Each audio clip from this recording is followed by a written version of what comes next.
E eu te pergunto, a grande mágoa, eu sou de direita, irmão, a grande mágoa dos eleitores de direita da minha rede, eu tenho 1.600.000 seguidores, é que o Missão, ou então o MBL lá atrás, pregou o voto nulo no momento que o Bolsonaro precisava dos votos de toda a direita para vencer o Lula. E até hoje tem gente que fala para mim, eu não voto no Missão por causa disso. Esse seria o motivo que me afasta do Missão. Vai ser de novo assim esse ano, irmão?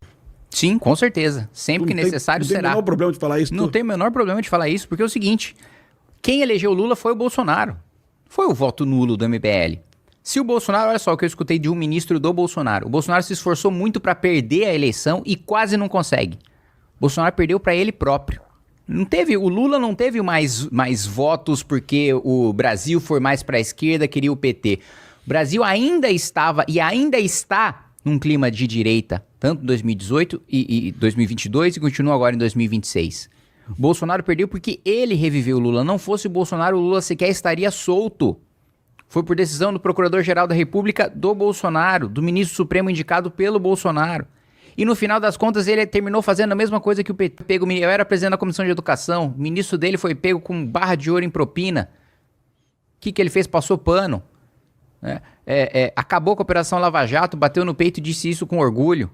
Todos da Lava Jato foram soltos porque a Procuradoria-Geral da República, do procurador indicado por ele, proibiu força-tarefa. Nulidade, parcialidade do Moro acompanhada pelo Cássio Nunes, ministro indicado pelo Bolsonaro, e agora a gente vendo um monte de rolo também aí do Cássio Nunes, quando a gente tinha a oportunidade histórica de ter 2 cadeiras de ministros que fossem fazer o enfrentamento contra os abusos da própria corte, não foi o que aconteceu. Na economia, o Bolsonaro furou o teto no primeiro ano, antes da pandemia, 2019, furou o teto de gastos. Depois, fez a mesma coisa que a Dilma fez nos 2 mandatos, pacote de bondades com a PEC Kamikaze. Mais de 100 bilhões de reais de rombo fora do teto. Então, enquanto Bolsonaro estiver politicamente vivo, o PT continua no poder. Da mesma maneira como o PT também retroalimenta o bolsonarismo. Olha só, o Flávio ele é o inimigo perfeito pro PT. E isso eu falo, eu converso com o petista, com o bolsonarista, com o Centrão, com todo mundo dentro do Congresso. Os bolsonaristas admitem nos bastidores que o Flávio é o péssimo, é o pior candidato. E os petistas comemoram, estouraram o champanhe de saber que o Flávio era o inimigo, porque é o cara que tem mais telhado de vidro. Imagina, a direita perde completamente qualquer discurso de enfrentamento à corrupção. Que moral qualquer direita envolvida com o Banco Master tem para falar de Petrolão? Primeiro, ele diz que não conhecia o Vorcaro. Aí, porque as mentiras em sequência já são prova de culpa. O cara não mente se ele tiver tudo às claras, ele vai lá e entrega. Já teve acusação injusta contra o MBL de dizer que a gente lavou 200 milhões de reais em superchat no YouTube, que é mais do que o faturamento do YouTube. O que a gente fez? Ficou criando mentiras em sequência? A gente falou, não precisa nem pedir nossa quebra. Toma todas as nossas contas. Acabou a denúncia.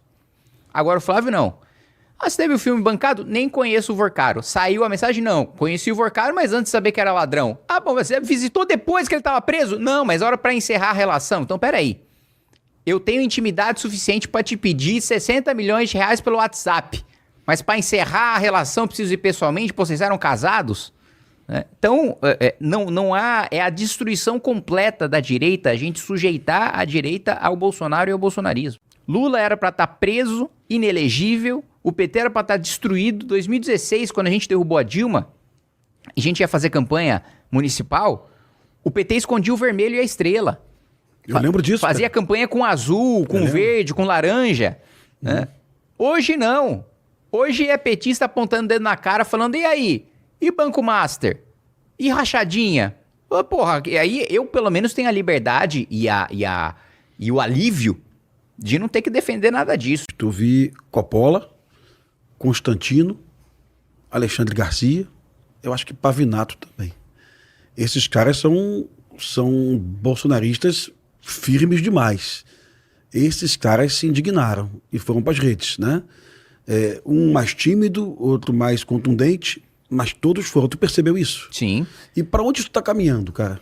Não, acho que primeiro, isso só mostra Porque um discurso que a gente escuta, que é o discurso de quem te fala isso, Sim.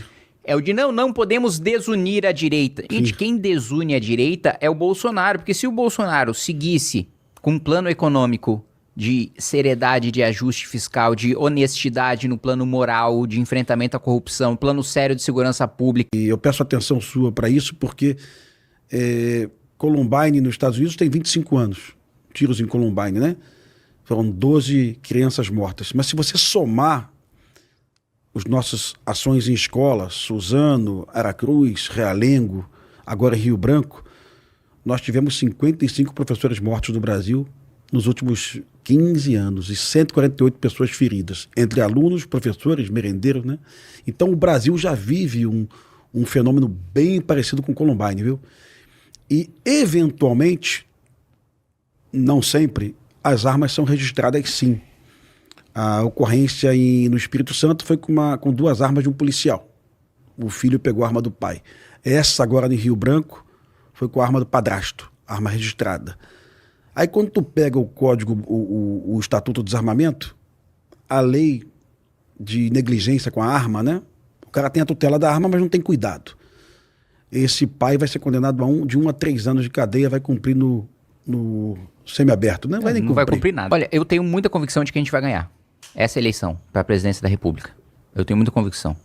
Primeiro porque não vai parar, e a gente fala, nós somos o primeiro grupo a organizar a manifestação contra Banco Master, a mostrar a magnitude desse caso, quando a imprensa não dava devida importância, a classe política não dava devida importância, os nossos próprios seguidores não davam devida importância, e a gente insistiu, a gente continuou se manifestando, a gente continuou falando de todos os nomes envolvidos. Eu me lembro 2 manifestações atrás da gente falando do Ciro Nogueira. Ciro Nogueira agora, e quando a gente falou, nossa, imagina, falar do cara poderoso assim e tal, não pode, ele vai processar vocês vão ser condenados, agora o cara tá prestes a ser preso, né? Só então, para o nosso público, o Ciro Nogueira queria aumentar o FGC de 250 mil para 1 milhão de reais. Né? Ia provocar um fluxo de capital para o Banco Master incrível em 5, 6 meses. Ele ia quadruplicar o rombo do Banco Master. Calma, gente. O PF nega quando o cara entrega pouca prova, entrega gente pouco importante, né? O cara tem obrigação numa delação de entregar quem está acima, né? Eu não posso ser o presidente da empresa, vou fazer uma delação para entregar o faxineiro. Não, pô. Delação precisa entregar quem está em cima.